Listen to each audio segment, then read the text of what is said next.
बीते 2 दिनों में मनुष्य के मन की 2 स्थितियों पर विचार किया है। पहले दिन अविचार के संबंध में थोड़ी सी बातें मैंने कही। अविचार विश्वास और श्रद्धा से जन्म पाता है, और अविचार में जो अपने को बंद कर लेते हैं वे जीवन सत्य को जानने से वंचित हो जाते हैं। कल विचार का जन्म कैसे हो, इस संबंध में हमने विचार किया। केवल उनके ही चित्त विचार को आविर्भाव दे पाते हैं जो विश्वासों, श्रद्धाओं और मान्यताओं से मुक्त होते हैं, जो इतना साहस करते हैं कि परंपराओं और समाजों के द्वारा दी गई अंधी धारणाओं को तोड़ने में अपने को समर्थ बना लेते हैं। केवल उनके भीतर ही उस विचार का जन्म होता है जो स्वतंत्रता लाता है और सत्य की दिशा में गति देता है। आज हम निर्विचार के संबंध में थोड़ी सी चर्चा करेंगे।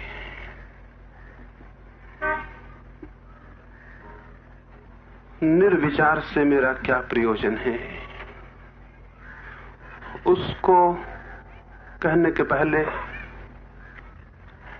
हम कैसे विचारों के जाल में खड़े हैं, उस संबंध में 2 बात कर लेनी जरूरी है।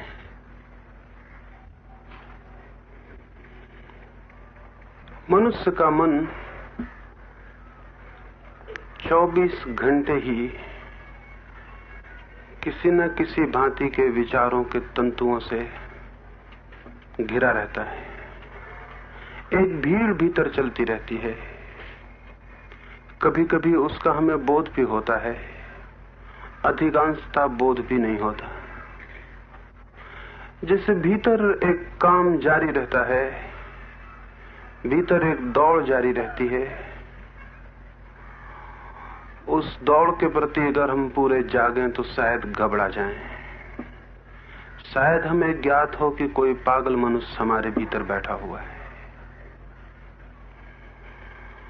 यदि घंटे भर को भी हमारे मन की पूरे विचारों का ताना बाना हमें स्मरण में आ जाए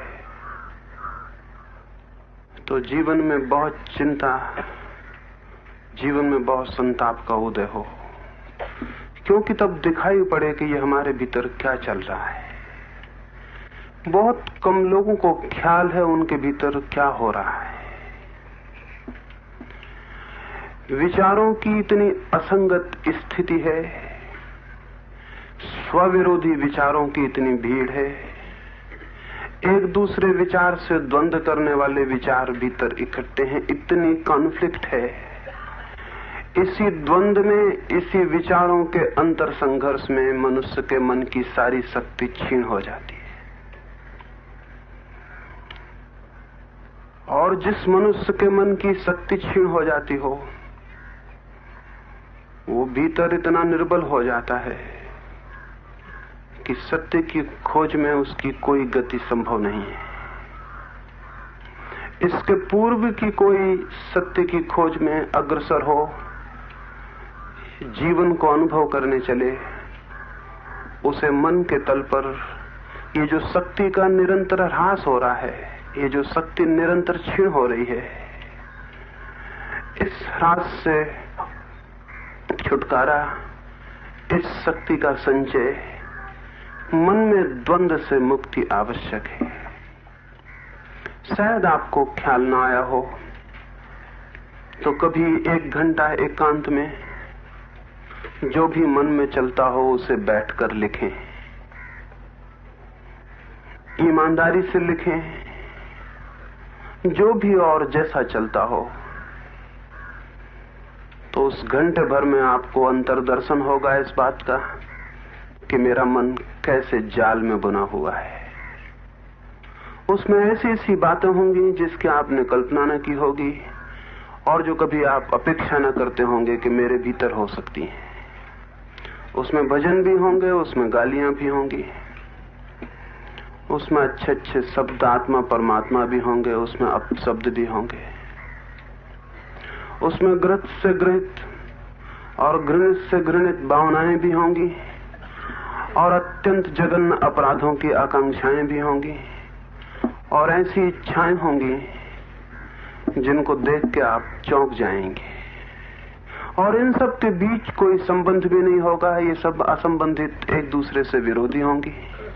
एक विचार से मन दूसरे विचार पर कूद जाएगा, एक इच्छा से दूसरी इच्छा पर कूद जाएगा। इस घंटे भर में अगर बहुत स्पष्ट ईमानदारी से आपने वही लिखा जो आपके मन में चल रहा है तो आप बहुत चौंक जाएंगे। आपको शक होगा कि क्या मैं पागल तो नहीं हूं। जहां तक मैं देख पाता हूं, पागल में और सामान्य मनुष्य में कोई बहुत बुनियादी भेद नहीं होता है, नहीं हो सकता है। पागल हमारे भीतर से ही पैदा होता है, वो हमारी ही ग्रोथ है, वो हमारा ही विकास है। हम जिस स्थिति में हैं, हम में से कोई भी किसी भी क्षण पागल हो सकता है। अंतर हम में और पागल में गुणात्मक नहीं है, केवल परिमाण का है, मात्रा का है, डिग्री का है। हमारे भीतर जो ताप और उत्तप्त और फीवरिश विचारों की दौड़ है, अगर वो थोड़ी और उसकी डिग्री बढ़ जाए तो हमारे भीतर से कोई भी व्यक्ति पागल हो सकता है। मनुष्य समाज में बहुत कम लोग हैं जो स्वस्थ हैं, अधिक लोग कम या ज्यादा पागल की स्थिति में हैं। जितने पागलपन से सामान्यतया काम चल जाता है, उतने पागलपन का हमें बोध नहीं होता, स्मरण नहीं होता है। जो पागलपन हमें सामान्य जीवन से बिल्कुल तोड़ देता है, तभी हमें उसका बोध होता है। ऐसी विक्षिप्त विचार की स्थिति में कैसे कोई जीवन सत्य की तरफ गति हो सकती है? और ये मैं किसी और से नहीं कह रहा हूं, बिल्कुल आपसे ही कह रहा हूं। और इस तथ्य को जान लेना अत्यंत आवश्यक है। विचार की जो अतिशय दौड़ है, द्वंद्वात्मक, स्वविरोधी, सेल्फ कंट्राडिक्टरी भावनाओं की जो स्वविरोधी स्थिति है, वही मनुष्य को अति तनाव की स्थिति में विक्षिप्त कर देती है, पागल कर देती है। इसलिए आपको इस बात से बहुत आश्चर्य नहीं होगा कि दुनिया जिनको बहुत बड़े विचारक मानती है, उनमें से अधिक लोग पागल हो जाते हैं। इसलिए जब कोई कहता है महावीर बड़े विचारक थे या बुद्ध बड़े विचारक थे, तो मुझे हंसी आती है। ये कोई भी विचारक नहीं थे, ये निर्विचार को उपलब्ध व्यक्तित्व थे। ये पागल होने से बिल्कुल दूसरे कोने पर खड़े लोग थे। विक्षिप्तता एक एक्सट्रीम है, एक अति है चित्त की, और विमुक्तता दूसरी स्थिति है। हम सारे लोग इन दो के बीच कहीं डोलते हैं। अगर विचारों का तनाव और विचारों का भार बढ़ता चला जाए तो हम विक्षिप्त होने की तरफ बढ़ते चले जाते हैं। अगर विचारों का भार और तनाव क्षीण होता जाए और चित्त शांत और मौन होता जाए और एक ऐसी स्थिति में पहुंच जाए, ऐसी निस्तरंग स्थिति में जहां कोई भी विचार का कंपन नहीं है, तो हम विमुक्त होने के करीब पहुंच जाते हैं। दो बिंदु हैं मनुष्य के चित्त के, विमुक्ति और विक्षिप्तता। सामान्यतया हम जो भी जीवन में करते हैं, उससे हम विक्षिप्त होने की तरफ बढ़ते चले जाते हैं। धर्म, साधना दूसरी दिशा में ले जाने का आग्रह करती है और आमंत्रण देती है।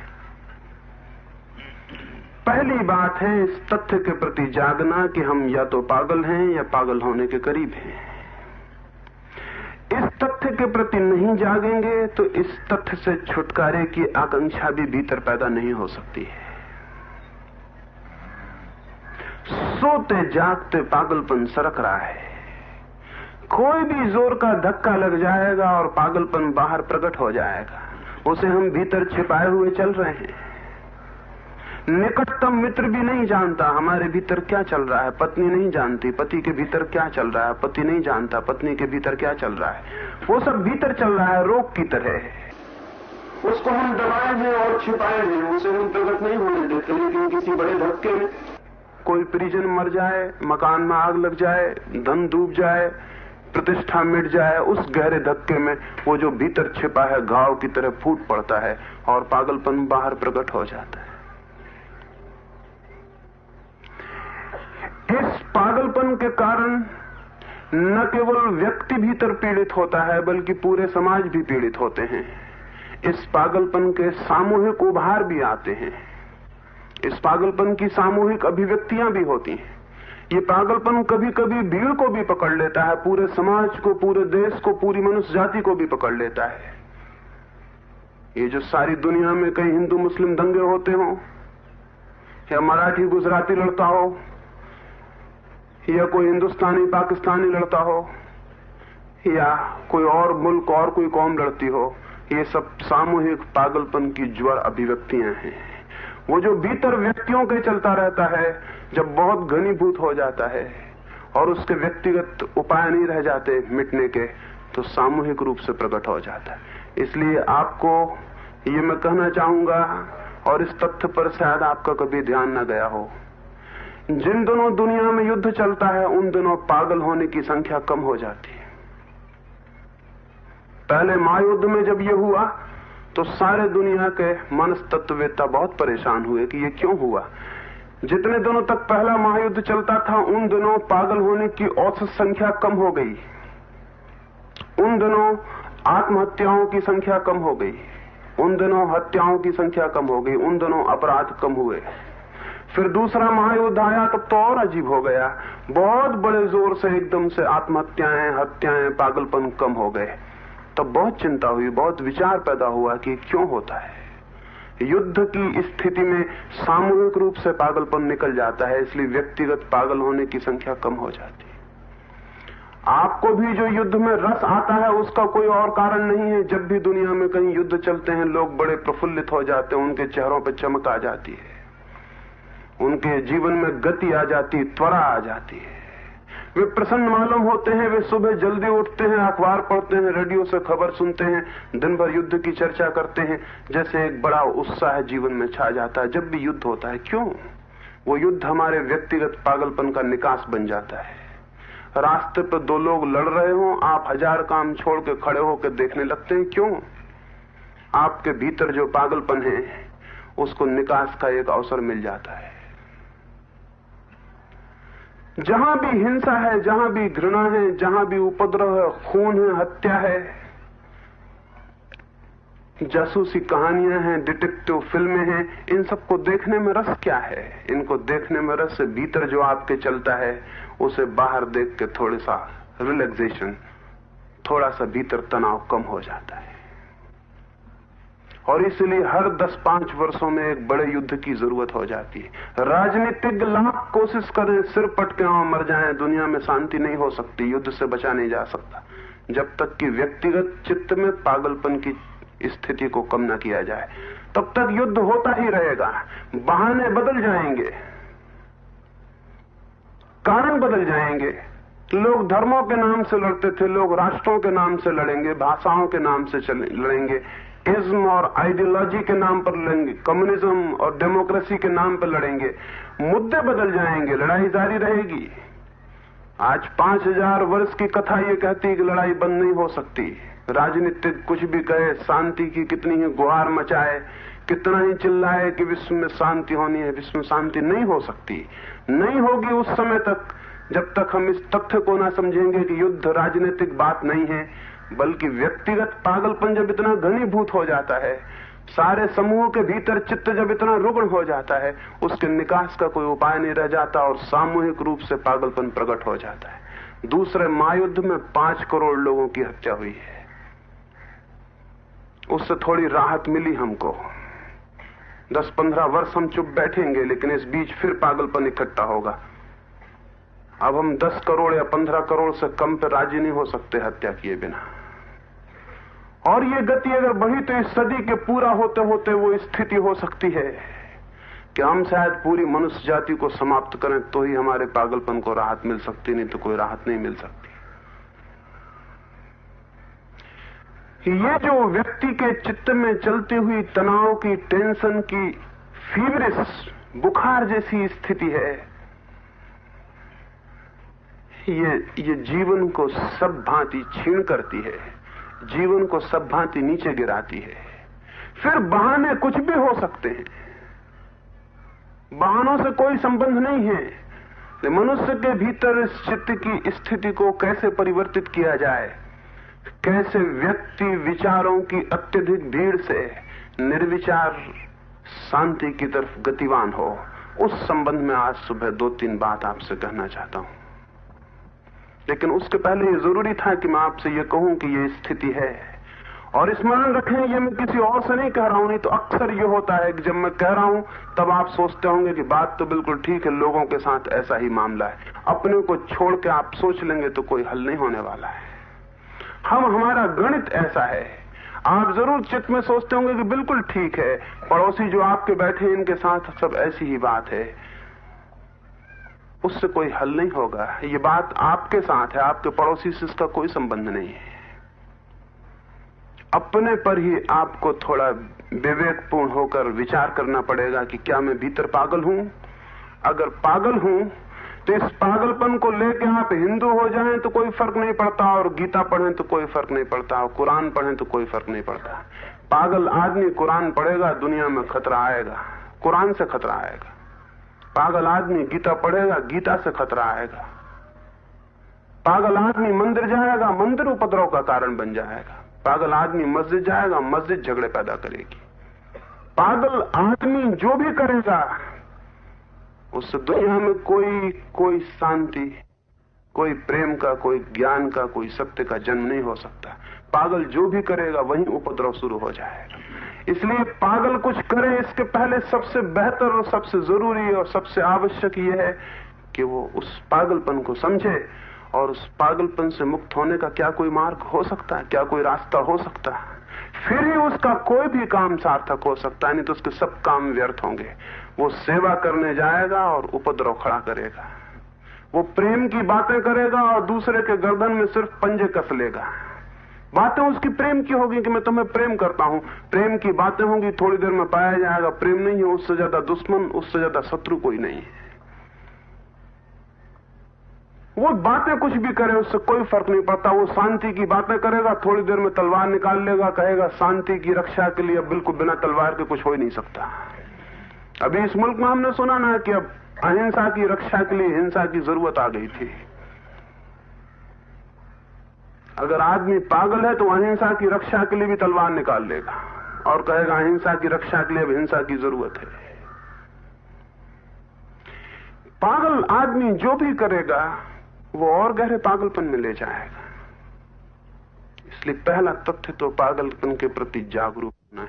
और पागलपन में किस बात को कह रहा हूं? द्वंद्वग्रस्त चित्त, कॉन्फ्लिक्ट में पड़ा हुआ मन, भीतर ऐसे बहुत से विचारों की भीड़ से घिरा हुआ मन, जिनमें उसे कुछ सूझता नहीं, जिनमें उसे कोई विकल्प दिखाई नहीं पड़ता। ऐसा मन पागल होने की तैयारी में है, या पागल हो जाएगा। विलियम जेम्स एक दफा पागल खाना देखने गया। पागल खाने में उसने कुछ पागल देखे, लौट के आया, फिर रात भर सो नहीं सका, बार बार उठ के बैठने लगा। उसकी पत्नी ने पूछा कि क्या बात है, क्यों परेशान है? उसने कहा मैं परेशान हूं, आज मैंने पागल खाना गया था पागलों को देखने, वहां मुझे एक भय मेरे मन में समा गया कि जो इनके साथ हुआ है वो किसी भी क्षण मेरे साथ भी तो हो सकता।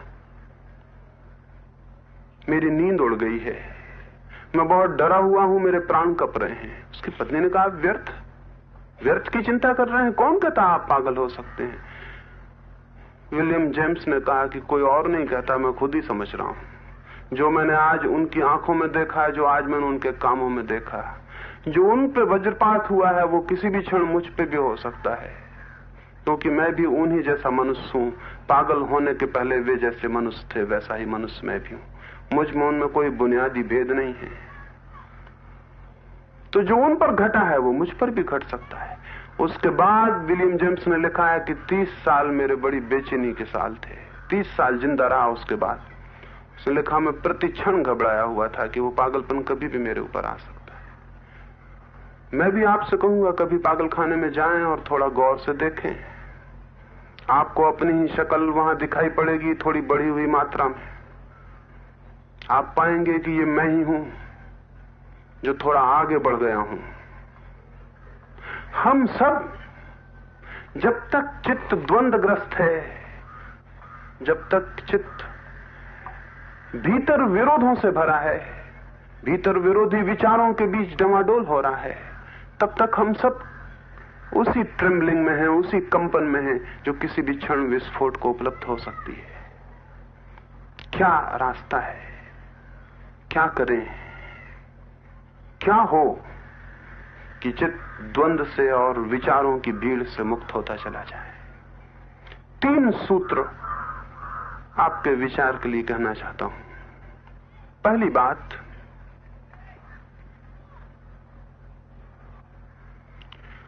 हमारे मनों में खाली होने से बड़ा भय है, बड़ा फियर है, और हमें सिखाया गया खाली मत होना, क्योंकि खाली मन जो है वो शैतान का घर है। यह हमें बताया गया, वो डेविल्स वर्कशॉप। तो खाली मन है वो तो शैतान का घर हो जाता है। मैं आपसे कहता हूं, खाली मन ही परमात्मा का घर होता है, भरा हुआ मन ही शैतान का घर है। खाली होने से एक भय सिखाया गया है कि कभी मन को खाली मत करना, कभी खाली मत बैठना। एम्प्टीनेस के प्रति, रिक्तता के प्रति एक भय व्याप्त है, और इसलिए हम कोई भी भीतर कभी खाली होने को तैयार नहीं है। आंतरिक रूप से हम अपने को भरे रखना चाहते हैं, किसी न किसी चीज से भरे रखना चाहते हैं। सुबह उठते से अखबार पढ़ने लगते हैं ताकि अपने को भर लें, खाली नहीं रहना चाहते। अगर अकेले बैठे हैं तो मित्रों से मिलने चले जाते हैं, क्लब चले जाते हैं, रेडियो खोल लेते हैं, टेलीविजन या कुछ और, या गीता या कुरान या कुछ पढ़ते हैं। खाली कोई नहीं बैठा रहना चाहता, क्योंकि खाली होने से डर है एक भीतर। खालीपन का एक व्यर्थ डर और भय है। व्यर्थ तो नहीं है, शायद कुछ कारण है, उसकी मैं बात करूं। खालीपन का एक भय है, और कोई भी खाली नहीं रहना चाहता। 24 घंटे अपने को भरे रखना चाहते हैं। जब बिल्कुल खाली होते हैं, कोई रास्ता नहीं रह जाता, तो शराब पीते हैं या रेडियो सुनते हैं या सो जाते हैं। लेकिन खाली रहने को हम बिल्कुल भी तैयार नहीं हैं। क्यों? ये भय क्यों है? इस भय के पीछे कुछ बुनियादी कारण है। पहला बुनियादी कारण तो यह है कि अगर हम खाली हो जाएं, खाली बैठे हों और भीतर मन धीरे धीरे खाली रहने लगे, तो हमें डर होगा कि हम तो नोबडी हो गए, ना कुछ हो गए, हमारे पास तो कुछ भी नहीं है। ना कुछ होने का भय है, कुछ होने की आकांक्षा है। मैं कुछ हो जाऊं, मैं कुछ हो जाऊं, इस आकांक्षा से हम धन इकट्ठा करते हैं। जितना ज्यादा धन होगा मेरे पास, उतना मैं कुछ हो जाऊंगा, समबडी हो जाऊंगा। मैं फिर साधारण जन नहीं हूं, मैं फिर विशिष्ट जन हूं। इसलिए हम धन इकट्ठा करते हैं, इसलिए हम यश इकट्ठा करते हैं ताकि मैं कुछ हो जाऊं, इसलिए हम शक्ति इकट्ठी करते हैं ताकि मैं कुछ हो जाऊं, और इसलिए हम विचार भी इकट्ठे करते हैं ताकि मैं कुछ हो जाऊं। कहीं ऐसा ना हो कि मैं ना कुछ रह जाऊं। मुझे कुछ होना है। यह कुछ होने की दौड़ सब भांति के संग्रह में ले जाती है, और सबसे सूक्ष्म संग्रह विचारों का संग्रह है। जिस आदमी के पास बहुत विचार होते हैं, जो बहुत विचारों से भरा होता है, उसको हम पंडित कहते हैं, उसको हम आदर देते हैं। जिसको उपनिषद पूरे कंठस्थ हो, गीता पूरी याद हो, हम कहते हैं धन है ये। जिसे सारे शास्त्र याद हो, हम कहेंगे पूजा के योग्य हैं ये। विचार के संग्रह को हम आदर देते हैं, विचार के संग्रह को हम ज्ञान समझते हैं, इसलिए हम भी विचार का संग्रह करने में जुट जाते हैं कि जितना हमारे पास विचार का संग्रह होगा उतना मैं ज्ञानी हूं, उतना मैं कुछ हूं। ये जो कुछ होने का दौड़, एम्बिशन और महत्वाकांक्षा है, ये हमें खाली नहीं रहने देती, ये हमें खाली नहीं होने देती। ये हमें डर पैदा करती है कि अगर मेरे पास कोई संग्रह ना रहा तब तो बड़ा मुश्किल हो जाएगा। क्राइस्ट ने कहा है, धन है वे जो आत्मिक रूप से दरिद्र है। अद्भुत बात कही है, पुअर इन स्पिरिट। धन है वे जो आत्मिक रूप से दरिद्र है। अजीब बात कही है। हम सब तो आत्मिक रूप से समृद्ध होना चाहते हैं। क्यों ये बात कही? क्यों ये ख्याल उस आदमी को आया? आत्मिक रूप से दरिद्र होने का मतलब है खाली आदमी जिसके पास भीतर कुछ भी नहीं है, कोई विचार नहीं है, कोई ज्ञान नहीं है। लेकिन क्यों है वो धन्य? वो धन्य इसलिए है कि जैसे ही वो खाली होगा, जैसे ही भीतर वो ना कुछ होने को राजी हो जाएगा, जैसे भीतर वो नथिंगनेस को, ना कुछ होने को स्वीकार कर लेगा, जैसे ही वो जान लेगा कि सच ही मैं ना कुछ तो हूं, तो कुछ होने की दौड़ में मैं क्यों पड़ूं? और क्या मैं कुछ होने की दौड़ से कुछ हो सकूंगा, या कि कोई कभी कुछ हो सका है?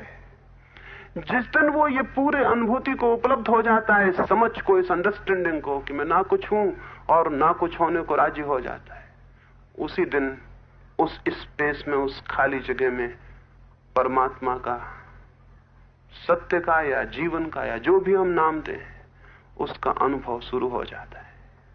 उसी दिन वो दरिद्र होकर सही अर्थों में समृद्ध हो जाता है। उसी दिन वो खाली होता है, उसी दिन भर दिया जाता है।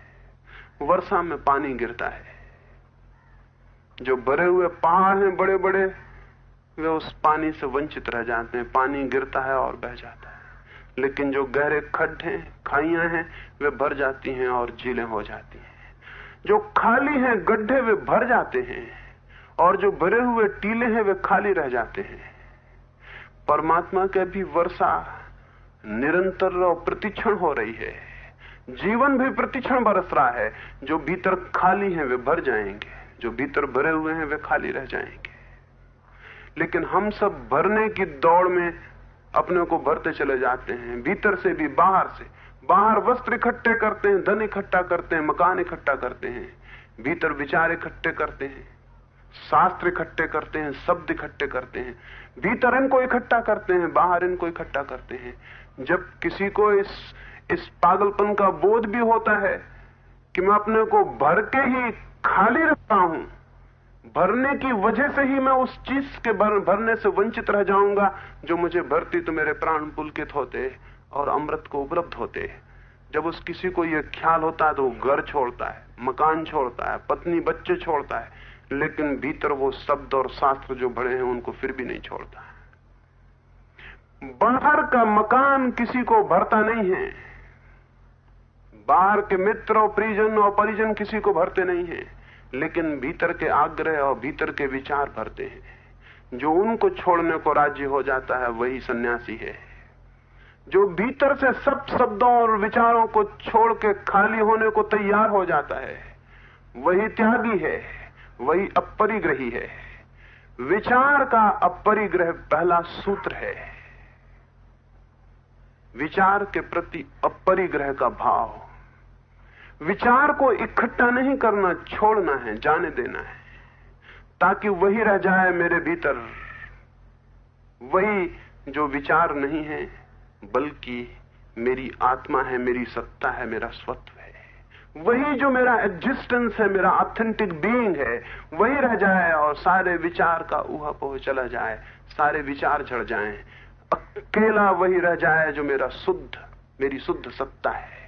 उस शुद्ध सत्ता के एकांत अनुभव में, उस शुद्ध सत्ता के खाली अनुभव में जो उपलब्ध होता है वही सत्य है, वही आत्मा है, वही परमात्मा है या कोई और नाम। विचार के प्रति अभी हमारा परिग्रह का भाव है, इकट्ठा करो। अभी मैं यहां आपसे बोल रहा हूं, आप मेरे विचारों को इकट्ठा करके ले जा सकते हैं। मेरे विचार आपके भीतर इकट्ठे होकर आपका नुकसान करेंगे, आपका कोई हित नहीं कर सकते। वो भीड़ और आपके भीतर बढ़ जाएगी। वहां और कुछ लोग विराजमान थे, मैं भी वहां बैठ जाऊंगा। वहां वैसे ही काफी लोग भरे हुए थे, कोई जगह ना थी, और एक आदमी आपके भीतर चला गया, और कुछ विचारों ने जाके आपके भीतर उत्पात शुरू हो जाएगा। विचार के प्रति परिग्रह का भाव न रखें, उसे इकट्ठा नहीं करना है। उसे इकट्ठा कर करके भीतर भीड़ नहीं इकट्ठी करनी है, उसे रटना नहीं है, उसे याद नहीं करना है, उससे स्मृति को नहीं भर लेना है। फिर क्या करना है? उसके प्रति एक अपरिग्रह का भाव हो। अपरिग्रह के भाव का अर्थ है कि संग्रह मुझे नहीं करना है। समझ और बात है, संग्रह और बात है। मैं जो कह रहा हूं उसे समझना और बात है, उसे संग्रह कर लेना और बात है। महावीर ने, बुद्ध ने, कृष्ण ने जो कहा है उसे समझना और बात है, उसे संग्रह कर लेना और बात है। समझ संग्रह नहीं है, समझ संग्रह नहीं है। समझ में कोई संग्रह नहीं होता,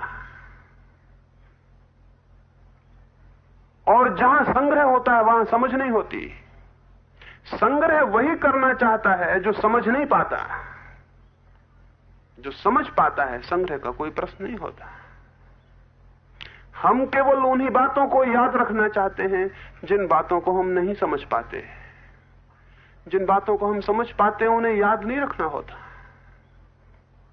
उन्हें याद रखने का कोई प्रश्न नहीं रह जाता, उनको मेमोरी में रखने का, स्मृति में रखने का कोई प्रश्न नहीं रहता। संग्रह का भाव न हो, जीवन को समझने का भाव हो। समझने के भाव से ज्ञान उपलब्ध होता है, संग्रह की वृत्ति से पांडित्य उपलब्ध होता है। पांडित्य और ज्ञान बिल्कुल शत्रु हैं। पंडित कभी ज्ञानी नहीं होता है, और ज्ञानी के पंडित होने की कोई वजह नहीं है, कोई कारण नहीं है।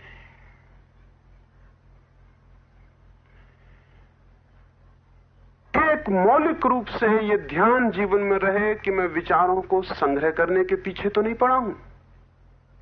क्या होगा संग्रह से? क्या होगा? सब संग्रह उधार होगा, दूसरों का होगा। समझ मेरी होगी, अपनी होगी। संग्रह हमेशा दूसरों से होगा। समझ मेरी होगी, संग्रह दूसरों से होगा। संग्रह बासा और उधार होगा, समझ ताजी और फ्रेश, जीवंत और युवा होगी। समझ मुक्त करती है, संग्रह बांधता है। समझ मुक्त करती है, समझ स्वतंत्र करती है, संग्रह बांधता है, जंजीरों की तरह जकड़ लेता है। जो लोग शब्द और शास्त्र के संग्रह में पड़ जाते हैं, उन्हें समझना कठिन ही हो जाता है। वो कुछ भी नहीं समझते, फिर वो समझ ही नहीं सकते हैं। क्योंकि जहां समझ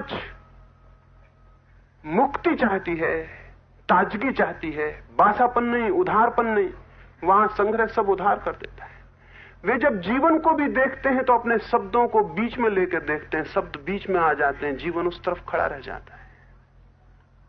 एक बार ऐसा हुआ, चीन में एक बहुत बड़ा बाजार भरा हुआ था, एक बड़ा मेला भरा हुआ था। एक कुआं था, उस मेले के पास ही बहुत भीड़ भाड़ थी, और एक आदमी उस कुएं में गिर पड़ा। कुएं पर कोई पाट न था, कोई किनार न थी, कोई आदमी उसमें गिर पड़ा। वो जैसे गिरा था, वो नीचे से चिल्लाया कि मुझे बचाओ। इतना शोरगुल था, वहां कौन सुनता। लेकिन वो बौद्ध भिक्षु उस कुएं के पास से निकलता था, उसे आवाज सुनाई पड़ी। उसने कुएं में झांक कर देखा, वहां एक आदमी डूब रहा है। उस आदमी ने प्रार्थना की कि मुझे बचाओ, लेकिन उस बौद्ध भिक्षु ने कहा, मित्र, अपने कर्मों का फल भोग रहे हो, भोगो। कर्म का फल तो भोगना ही पड़ता है। मेरे बचाने से क्या होगा? कोई किसी को बचा सकता है? शास्त्र में क्या लिखा है? कोई किसी को नहीं बचा सकता। एक द्रव्य दूसरे द्रव्य में परिणमन ही नहीं कर सकता। मैं क्या कर सकता हूं? और मैं अगर किसी तरह बचाने की भी कोशिश करूं तो मैं और कर्मों का बंध करूंगा राग दिखला के कि मैंने तुमको बचाना चाहा। तो उचित है, कभी कोई पाप किया होगा, उसका फल भोग रहा है, उसको भोग लो ताकि आगे के लिए निपटारा हो जाए। ये शास्त्र बोल रहे थे, जीवन सामने खड़ा था, एक आदमी डूब रहा था, शास्त्र बीच में आ गया। वो भिक्षु चला गया उससे कह के कि मन को शांत रखो, शांत रखने से सब होता है, और जो विपत्ति आई है वो तुम्हारे कर्मों का फल है, उसको भोग लो, भोगने से उसकी निर्जरा हो जाएगी। वो आदमी चिल्लाता रहा, भिक्षु आगे चला गया। उसके पीछे से एक कन्फ्यूशियन मांग आया, एक कन्फ्यूशियस को मानने वाला भिक्षु आया। वो आदमी चिल्ला रहा था, उसने झांक कर देखा, उसने कहा कि 1000 बार कहा है कन्फ्यूशियस ने कि अगर राज्य ठीक ना हो तो बड़े उपद्रव होते हैं। राज्य ठीक नहीं है इसलिए कुआं बिना पाट का है। मैं अभी जाता हूं और एक आंदोलन खड़ा करता हूं कि राज्य बदले, क्रांति हो, सब कुओं पे पाट होने चाहिए, नहीं तो लोग बड़ी मुश्किल में पड़ जाते हैं। देखो ये आदमी मर रहा है। वो आदमी मरता था, उसने चिल्ला के लोगों को इकट्ठा किया कि मित्रों आओ, ये देखो राज्य की भूल। और जब राज्य भूल में होता है तो सब भूल हो जाती। कन्फ्यूशियस का ऐसा मानना है राज्य ठीक हो तो सब ठीक हो जाए। वो भिक्षु गया और भीड़ में बाजार में चिल्लाने लगा कि देखो मित्रों, राज्य की गड़बड़ी, कुएं पर पाट नहीं है, एक आदमी डूब रहा है, मर रहा है। लेकिन उसने उसे निकालने का कोई सवाल नहीं था, उठने की कोई बात नहीं थी, क्योंकि कन्फ्यूशियस के शास्त्र बीच में आ गए। पीछे से एक ईसाई मिशनरी भी आया, उसने देखा कि वो आदमी डूब रहा है। उसने फौरन स्मरण किया कि क्राइस्ट ने कहा है कि मनुष्य की सेवा ही परमात्मा की सेवा है। वो जल्दी से कूदा उस आदमी को निकाल के बाहर लाया। शायद आप सोचेंगे कि तीसरे आदमी ने बहुत बेहतर काम किया। नहीं, ये भी न करता, इसके बीच में भी शास्त्र है, इसने भी मनुष्य को नहीं बचाया, इसने भी नहीं बचाया, इसने भी जीवन से इसका कोई संबंध नहीं है। इसने भी शास्त्र में लिखा है कि मनुष्य की सेवा परमात्मा की सेवा है, इसलिए कूदा और बचा लाया है। यहां भी शास्त्र बीच में खड़ा है, जीवन यहां भी नहीं है। ये कहानी किसी ईसाई मिशनरी ने गढ़ी है, लेकिन उसे ये पता नहीं है कि इस तीसरे मामले में भी वही बात है जो 2 मामलों में थी। उनके शास्त्रों में वो लिखा था, उन्होंने वो किया, इसके शास्त्र में ये लिखा था, इसने ये किया। लेकिन तीनों के बीच में शास्त्र है, जिंदगी नहीं है, जीवन नहीं है।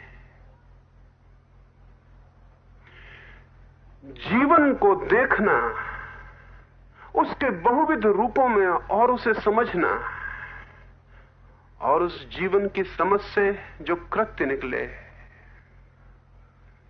वो कृत्य मुक्तिदायी है। और वो कृत्य, वो जो जीवन की समझ से आता है वही कृत्य धर्म है।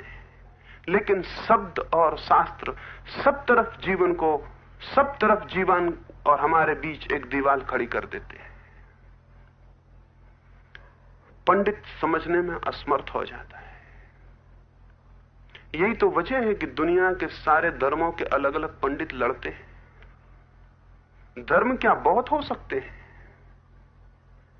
सत्य एक है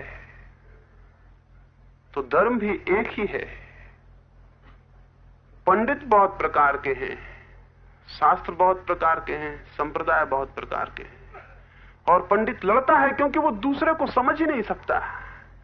उसके अपने शब्द बाधा दे देते हैं, उसके शब्द बीच में खड़े हो जाते हैं, दूसरे को समझना असंभव हो जाता है। और तब इस नासमझी से लड़ाइयां पैदा होती हैं, धार्मिक विरोध पैदा होता है। सारी दुनिया में धर्म लड़ते हैं। पंडित समझने में असमर्थ होता है, इसलिए कलह पैदा होती है। जहां समझ है वहां कोई कलह नहीं हो सकती। जहां अंडरस्टैंडिंग है वहां कोई विरोध, वहां कोई कलह नहीं हो सकती। वहां तो होगा प्रेम, वहां घृणा नहीं हो सकती। वहां तो होगा प्रेम जो दूसरे को समझ पाता है। तो स्मरण रखें, आप कितने ही शब्दों और शास्त्रों को और विचारों को इकट्ठा कर लें, इससे आपकी कोई समझ नहीं बढ़ जाएगी। समझ संग्रह नहीं करती है, समझ देखती है परिपूर्णता में। समझ, अंडरस्टैंडिंग चीजों के प्रति जागती है उनकी परिपूर्णता में। उस जागरण में ही उस बोध में ही भीतर ज्ञान का जन्म होता है। उस ज्ञान का कोई संग्रह नहीं होता, वो ज्ञान कहीं इकट्ठा नहीं होता। वो ज्ञान सारे प्राणों को परिवर्तित करता है, सारी आत्मा को पवित्र करता है, सारी आत्मा को नया करता है, नया जीवन देता है। इसलिए उसका कोई बोझ नहीं होता, इसलिए उसका कोई भार नहीं होता, इसलिए उसके कारण जीवन और हमारे बीच कोई दीवार खड़ी नहीं होती है। विचार के संग्रह की भूल को समझें, विचार के संग्रह की भूल को समझें और स्मरण रखें कि जितना भीतर विचार की भीड़ कम हो और ज्ञान का आविर्भाव हो, जितना भीतर विचार का संग्रह कम हो और ज्ञान की मुक्तिदायी हवाएं बहें, समझ पैदा हो, उतना ही आपके जीवन में निर्विचार होने की तरफ, समाधि की तरफ गति हो सकती है। इसलिए मैंने कहा पहला सूत्र है विचार के प्रति अपरिग्रह। विचार के प्रति अपरिग्रह होगा तो अनिवार्यतया दूसरा सूत्र फलित होगा, विचार के प्रति ममत्व त्याग होगा। अभी तो हम कहते हैं मेरा विचार। कौन सा विचार आपका है? लेकिन अगर थोड़ा विवाद हो जाए तो आप कहते हैं मेरा विचार, मेरा धर्म, मेरा शास्त्र, मेरे तीर्थंकर, मेरे भगवान। ये मेरा कैसे प्रविष्ट हो रहा है आपके भीतर? विचार कौन सा आपका है? एक भी विचार है जो आपका है? थोड़ा खोदें, थोड़ा विश्लेषण करें, थोड़ा एनालाइज करें, थोड़ा एक एक विचार को पकड़ें और पहचानें ये मेरा है। पाएंगे ये मेरा नहीं, आया है। ये कहीं से आया है, ये तैरता हुआ आया है हवाओं में, मेरे भीतर बैठ गया आकर। मेरा कहां है? कोई विचार आपका कहां है? आया होगा कहीं से, घूमा होगा कहीं से, आपके भीतर निवासी बन गया। सब विचार मेहमान है, कोई विचार आपका नहीं है। लेकिन जब हम कहते हैं मेरा विचार, तो फिर विचार से एक पकड़ पैदा होती है, एक आइडेंटिटी, एक तादात्म्य पैदा होता है। फिर विचार की सुरक्षा पैदा होती है, फिर विचार को हम बचाना चाहते हैं, जाने नहीं देना चाहते, क्योंकि जो भी मेरा हो जाता है फिर मैं उसे बचाने लगता हूं। वो मेरी संपत्ति हो गई, वो मेरी संपदा हो गई, फिर वो मेरे प्राण का हिस्सा हो गया। इस बात को भी समझना, जानना, इस तथ्य के प्रति भी जागना अत्यंत आवश्यक है कि मैं जानूं कि कोई विचार मेरा नहीं है। जैसे ही यह ख्याल स्पष्ट होगा कि कोई विचार मेरा नहीं है, वैसे ही विचार के प्रति ममत्व छूट जाएगा, मेरे होने का भाव छूट जाएगा। और जिसके प्रति मेरे होने का भाव छूट जाता है, उसके और हमारे बीच का संबंध टूट जाता है। वो ममत्व ही मेरे और उसके बीच जोड़ने वाली कड़ी है। ममत्व ही जोड़ने वाली कड़ी है, और कोई कड़ी नहीं है जो विचारों से हमारे मन को जोड़ती है और चिपकाती है। ममत्व कड़ी है। कहते हैं मेरा विचार। अगर आप जैन हैं और कोई जैन धर्म को गाली दे दे तो आपके प्राण कंपित हो जाते हैं, मेरा धर्म और उसने गाली दी।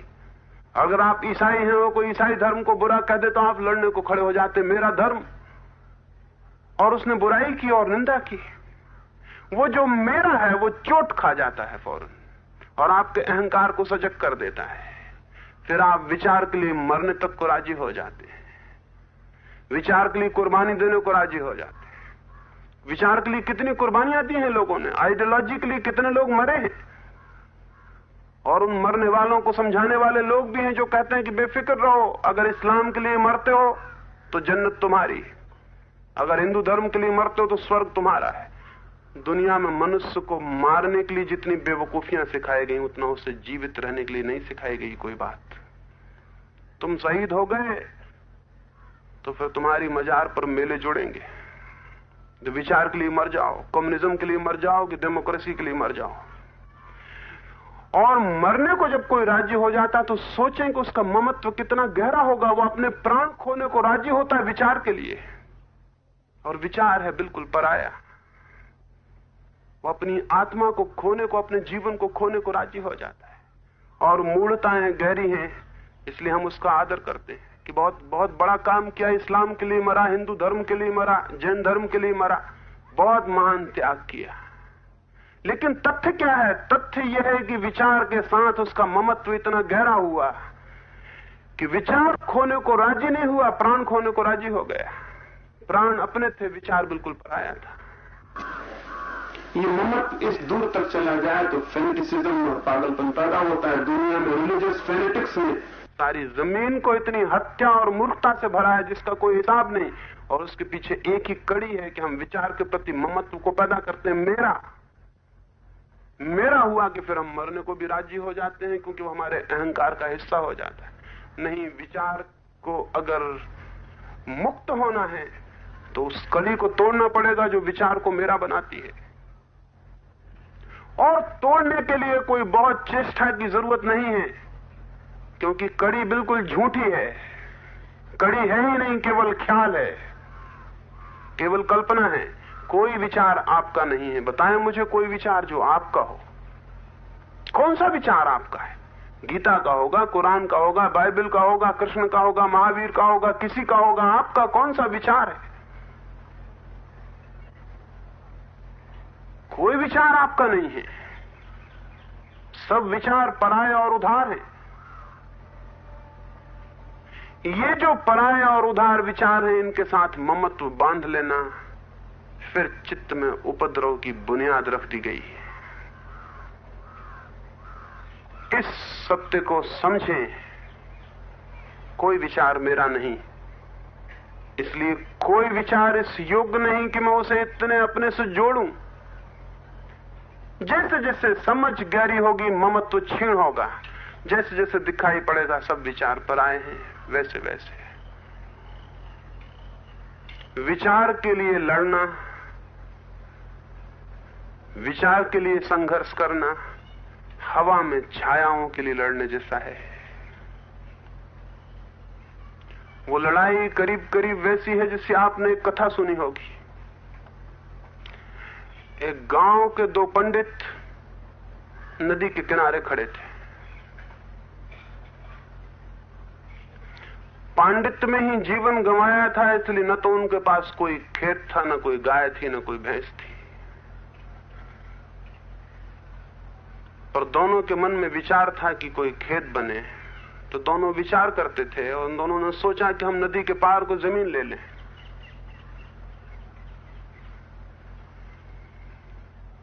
एक ने कहा कि ये तो ठीक है कि नदी के पार हम जमीन ले लें, मैं भी जमीन लूं, तुम भी जमीन लो, लेकिन इस बात का ध्यान रखना कि तुम्हारे जानवर कभी मेरे खेत में न घुस जाएं। उसने कहा, भाई जानवरों का तो कोई पक्का विश्वास भी नहीं, घुस भी सकते हैं। अब जानवरों के पीछे हम कहां पड़े रहेंगे? उस दूसरे व्यक्ति ने कहा, यह नहीं हो सकता, उसमें तो मित्रता अपनी खंडित होगी। जानवर घुसे तो मैं बर्दाश्त नहीं कर सकता। उसने कहा, तुम क्या करोगे आखिर? कहा, जानवरों की हत्या कर दूंगा भाई। तो उसने कहा, ये रहा मेरा खेत और ये रहे मेरे जानवर, कहां है तुम्हारा खेत? उसने जमीन पर डंडे से एक लकीर खींची, कहा रहा ये रहा मेरा खेत। उस दूसरे आदमी ने बगल में गोल घेरा खींचा, कहा रहा ये रहा मेरा खेत। उसने अपनी भैंसों उसके खेत में घुसा दी। उसने दो लकीरें खींच दी। उसने कहा, ये मेरी भैंस घुसी, करो क्या करते हो? उस आदमी ने उसकी भैंसें काट दी। भैंसें तो जमीन पर रेखा मात्र थी, लेकिन दोनों गुथ गए एक दूसरे से। अदालत में मुकदमा गया और उन्होंने अदालत में मुकदमा चलाया कि मेरे खेत में इसने भैंसें घुसाई। उन भैंसों के पीछे झगड़ा हुआ, मारपीट हो गई। मजिस्ट्रेट ने पूछा, ये खेत कहां है, ये भैंसें कहां हैं? उनका उनकी बात छोड़िए, वो अभी हम लेने वाले हैं खेत, तो भैंसें हम खरीदने वाले हैं। ये करीब करीब विचार का झगड़ा उन खेतों का झगड़ा है जो कहीं भी नहीं, उन भैंसों का झगड़ा है जो कहीं भी नहीं। केवल छायाओं का झगड़ा है। लेकिन छायाएं इतनी महत्वपूर्ण हो जाती हैं, हम उनके लिए प्राण दे सकते हैं। जरूर मनुष्य के जीवन में बहुत गहरी मूढ़ता होगी, नहीं तो ये नहीं हो सकता था। वे सब शहीद जो विचारों और धर्मों के नाम पर हुए हैं, जरूर निपट अज्ञानी रहे होंगे, नहीं तो ये नहीं हो सकता था। विचार के लिए सारी लड़ाई मूर्खतापूर्ण है, और वो लड़ाई खड़ी होती है ममत्व के भाव से, और ममत्व के भाव से विचार हमसे चिपकते हैं और भीतर इकट्ठे होते चले जाते हैं, फिर छोड़ने में प्राण कपते हैं।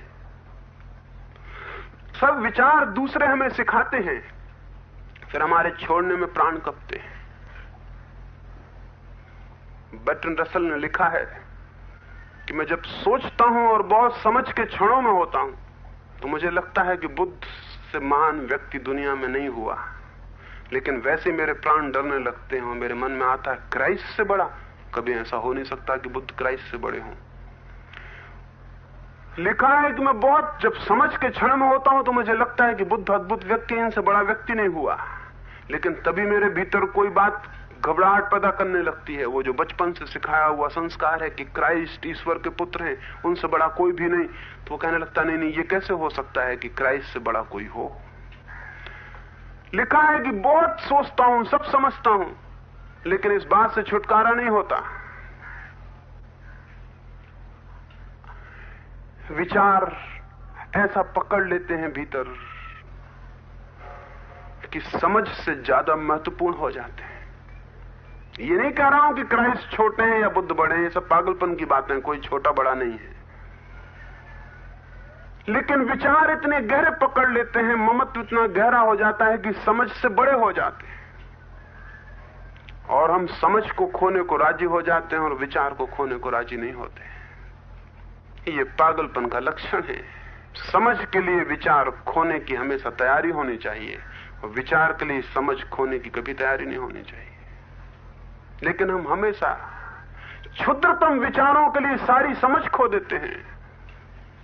हिंदुस्तान पाकिस्तान का बंटवारा हुआ, जिन लोगों ने हिंदुओं की हत्या की या जिन लोगों ने मुसलमानों की हत्या की, वो कैसे लोग थे? हम ही जैसे लोग थे, हम ही थे।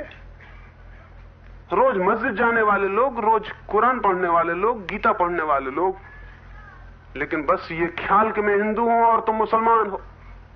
ये दो विचार, ये क्षुद्र से विचार, जिन्हें सिवाय सिखाने के इनका कोई मूल्य नहीं है, कि बचपन से आपके दिमाग में प्रोपेगेंडा किया गया कि आप हिंदू हो, और एक के दिमाग में किया गया कि तुम मुसलमान हो, और ये बेवकूफियां उन्होंने सीख ली, और इनके लिए वो सब मस्जिद भूल गए, कुरान भूल गए, गीता भूल गए, और छाती में छुरे भौंकने लगे। हम ही जैसे लोग, हम कर सकते हैं, अभी यही कर सकते हैं। अभी जो आपके बगल में बैठा है उसी को आप छुरा भौंक सकते हैं, आपकी सब समझ खो जाएगी, आपकी सब समझ खो जाएगी। एक विचार पर ख्याल में आ जाए कि हिंदू धर्म खतरे में, तो मुसलमान इस्लाम खतरे में, और फिर आपकी सब समझ खो जाएगी। विचार समझ से महत्वपूर्ण हो गए हैं, क्योंकि बहुत ममत्व हमने उनको दिया है। इस ममत्व को एकदम तोड़ देना जरूरी है, और तोड़ना कठिन नहीं है, क्योंकि बिल्कुल काल्पनिक है। ये जंजीर कहीं है नहीं, केवल कल्पना में है। विचार के प्रति ममत्व का त्याग जरूरी है। पहली बात, विचार के प्रति अपरिग्रह का बोध। दूसरी बात, विचार के प्रति ममत्व का त्याग। और तीसरी बात, विचार के प्रति तटस्थ साक्षी की स्थिति। सबसे महत्वपूर्ण सूत्र तीसरा ही है। दो उसकी भूमिकाएं हैं, दो उसकी प्राथमिक तैयारियां हैं। तीसरा सूत्र है विचार के प्रति तटस्थ साक्षी भाव। जो व्यक्ति जितने दूर तक विचारों के प्रति तटस्थ साक्षी के भाव को उपलब्ध होता है, उतने ही दूर तक निर्विचार हो जाता है। अगर उसकी साक्षी होने की स्थिति पूर्ण हो जाए तो विचार सब विदा हो जाएंगे, वो परिपूर्ण निर्विचार हो जाएगा, समाधि को उपलब्ध होगा। तटस्थ साक्षी से क्या अर्थ? नदी के किनारे कभी खड़े हुए हैं, कभी नदी के किनारे खड़े होकर देखा है? आप बैठे हैं या खड़े हैं और नदी बही जा रही है, आप सिर्फ देख रहे हैं। कभी नीचे बैठकर आकाश में उड़ते हुए पक्षियों की कतार देखी है? आप बैठे हैं और पक्षियों की कतार उड़ी जा रही है। नौन में कोई पक्षी आपका है, ना आपका मित्र है, न कोई शत्रु है, न किसी को आप चाहते हैं, न किसी को नहीं चाहते हैं, मात्र देख रहे हैं। तटस्थ भाव से देख रहे हैं, पक्षी उड़े जाते हैं। इतनी ही तटस्थता से भीतर विचारों की जो पंक्तिबद्ध कतारें चल रही हैं, उनका दर्शन आवश्यक है। बैठ जाएं और मात्र देखें और विचार चले जा रहे हैं। कोई विचार आपका नहीं, कोई मित्र नहीं, कोई शत्रु नहीं, कोई विचार अच्छा नहीं, कोई विचार बुरा नहीं। मात्र विचारों की पक्षी उड़े जा रहे हैं और आप दूर बैठे चुपचाप उनको देख रहे हैं। कोई संबंध नहीं उनसे। जैसे रास्ता चल रहा हो, लोग चले जा रहे हों, आप किनारे खड़े देख रहे हो। विचारों का तटस्थ दर्शन एक साक्षी, एक विटनेस की भांति, एक दूर खड़े हुए मनुष्य की भांति। कोई लगाव नहीं, कोई अच्छा नहीं, कोई बुरा नहीं, कोई अपना नहीं, कोई पराया नहीं। इसका निरंतर उपयोग, निरंतर इस बात की धारणा, निरंतर इस तटस्थ होने की स्थिति में खड़े होना क्रमशः विचारों को छीन करता जाता है। जैसे जैसे आप तटस्थ होंगे, जैसे जैसे आप दूर खड़े रह जाएंगे और विचारों का प्रवाह घूमता रहेगा, वैसे वैसे आप हैरान होंगे, विचारों के बीच में गैप बढ़ जाएगा, वो कम आएंगे, उनकी भीड़ कम होने लगेगी। हमने उनको बुलाया था इसलिए वे आए थे। वे आकस्मिक नहीं थे, हमारे आमंत्रण पर थे। वे अतिथि थे, हमने उन्हें बुलाया था और ठहराया था और अपना माना था, इसलिए थे। जिस दिन हम अपना नहीं मानते, जिस दिन हम उनके प्रति उदासीन और उपेक्षा से भर गए, जिस दिन हम तटस्थ हो गए, उस दिन उनके रुके रहने का कोई भी कारण नहीं रह जाता है। वे क्रमशः क्षीण होते जाते हैं और विलीन होते जाते हैं। अगर निरंतर जीवन में विचारों के प्रति तटस्थ दूर खड़े होने का भाव साधा जाए, एक दिन आकस्मिक रूप से पाया जाता है विचार नहीं है और आप अकेले रह गए हैं। उस क्षण सत्ता होती है, विचार का धुआं नहीं होता। सत्ता की ज्योति होती है, विचार का धुआं नहीं होता। उस दिन शुद्धतम सत्ता शेष रह जाती है, विचार का कोई बादल नहीं होता। उस निर्विचार दशा में जाना जाता है वो जो है। उस क्षण पहचाना जाता है वो जिसे परमात्मा कहें, सत्य कहें, जीवन का मूल स्रोत कहें, कुछ और कहें। उस क्षण ही पहचाना जाता है वो जो आपके प्राणों का प्राण है। उस क्षण ही जाना जाता है वो जिसकी कोई मृत्यु नहीं, जो अमृत है। उसके पूर्व कुछ भी नहीं जाना जाता है। निर्विचार द्वार है सत्य का। निर्विचार स्थिति द्वार है परमात्मा की। और निर्विचार होने के लिए सब भांति साक्षी हो जाना जरूरी है। साक्षी होना कठिन है। हम तो बहुत शीघ्रता से तादात्म्य कर लेते हैं, साक्षी नहीं रह जाते।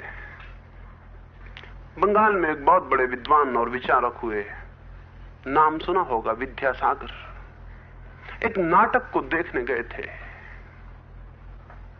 समझदार इतने थे, बहुत विद्वान थे, बहुत किताबें लिखी, बहुत भाष्य लिखे, और बंगाल में उन जैसा कोई विद्वान हुआ नहीं, पंडित हुआ नहीं। नाटक देखने गए थे, नाटक चलता था और एक खलनायक उस नाटक में एक स्त्री को बुरी तरह परेशान किए जा रहा था, उसका पीछा किए जा रहा था। विद्यासागर बड़े सज्जन व्यक्ति थे, उनके बर्दाश्त के बाहर हो गया। एक घड़ी ऐसी आई कि उस पात्र ने उस स्त्री को आखिर पकड़ लिया। विद्यासागर उठे, जूता निकाला और मार दिया। वो नाटक था लेकिन वो भूल गए कि नाटक है। सामने बैठे थे, जूता निकाल के मार दिया और कहा कि ठहर बदमाश। वो पात्र कहीं उनसे ज्यादा समझदार रहा होगा, उसने जूता उठा के सिर से लगा लिया और उसने कहा इससे बड़ा पुरस्कार मुझे कभी नहीं मिला। विद्यासागर जैसा आदमी भी नाटक को असली समझ ले, ये मेरे अभिनय की खूबी हो गई। हम तो नाटक को भी भूल जाते हैं कि वो नाटक है, जबकि जानना जरूरी यह है कि जीवन नाटक है। और हम भूल जाते हैं कि नाटक नाटक है। नाटक जीवन मालूम होने लगता। जबकि जरूरी यह है कि जीवन नाटक मालूम हो, तब तो तटस्थ हो सकते हैं, तब तो दूर हो सकते हैं। विचार पर्दों पर चलता हुआ नाटक रह जाए तो ही आप दूर हो सकते हैं। लेकिन अभी तो हमारी स्थिति यह है कि नाटक भी बहुत जल्दी जीवन का हिस्सा हो जाता है। उसको भी हम समझ लेते हैं, नाटक में भी रोते हैं और हंसते हैं, वहां भी आंसू पहुंचते हैं। तो जब पर्दे पर चलती हुई तस्वीर हमारे प्राणों को ऐसा आच्छादित कर लेती हो तो तटस्थ रहना बड़ा मुश्किल हो जाता है। लेकिन निरंतर निरंतर बोध से, विवेक से, प्रज्ञापूर्वक स्मृति से, उस ध्यान से असंभव नहीं है। धीरे धीरे धीरे धीरे जीवन की छोटी छोटी चीजों में तटस्थ होना सीखें। कभी एक आध घड़ी को रास्ते पर चलते हुए अचानक रुक जाएं और सिर्फ तटस्थ होकर देखने लगें ये क्या हो रहा है। कभी अपने परिवार में ही एक क्षण को तटस्थ हो जाएं बोधपूर्वक और देखें कि सब नाटक हो रहा है। कभी भी कहीं भी थोड़ी देर के लिए एकदम रुक जाएं और देखें कि सब नाटक हो रहा है। ऐसे धीरे धीरे आपके भीतर साक्षी होने की क्षमता विकसित होगी और तब विचार के तल पर आप साक्षी हो सकेंगे। जिस दिन विचार के तल पर आप साक्षी हो जाएंगे, उसी दिन एक अभिनव लोक, एक अभिनव द्वार आपके सामने खुल जाएगा। आप पहली दफा जीवन से परिचित होंगे। उसके पहले हम केवल मृत्यु से परिचित हैं। मैंने पहले दिन मृत्यु के संबंध में आपसे कहा था कि हम करीब करीब मुर्दा हैं, मरते जा रहे हैं। जीवन का हमें कोई पता नहीं है। जीवन हमारे भीतर बंद है, कैद है, द्वार पर ताला पड़ा है। उस ताले को तोड़े बिना भीतर जाना और जीवन को जानना मुश्किल है। वो ताला विचार का है। वो ताला विचार के साथ आइडेंटिटी तादात्म्य का है। वो ताला विचार के साथ ममत्व का है। वो ताला विचार के साथ परिग्रह का है। अगर ये विचार सब भांति क्षीण हो जाएं, ये विचारों का दौड़ और ऊहापोह बंद हो जाए और चित्त शांत हो जाए निस्तरंग, उस निस्तरंग चित्त में हम उस जीवन को जान सकते हैं। प्रत्येक के भीतर अमृत बैठा है और प्रत्येक के भीतर मूल जीवन, आदि जीवन की ऊर्जा छिपी है, लेकिन बहुत कम है जो उससे परिचित हो पाते हैं। लेकिन कोई भी प्रयास करे और आकांक्षा करे और श्रम करे और संकल्प करे तो परिचित हो सकता है। इस संबंध में जो कुछ पूछने को हो वो मैं संध्या आपसे बात करूंगा। ये 3 विचार, अविचार और निर्विचार के संबंध में जो मैंने कहा है उसे समझने की कोशिश करेंगे तो निश्चित ही कोई परिणाम हो सकता है। मेरी बातों को इतने प्रेम और शांति से सुना है उसके लिए बहुत बहुत धन्यवाद।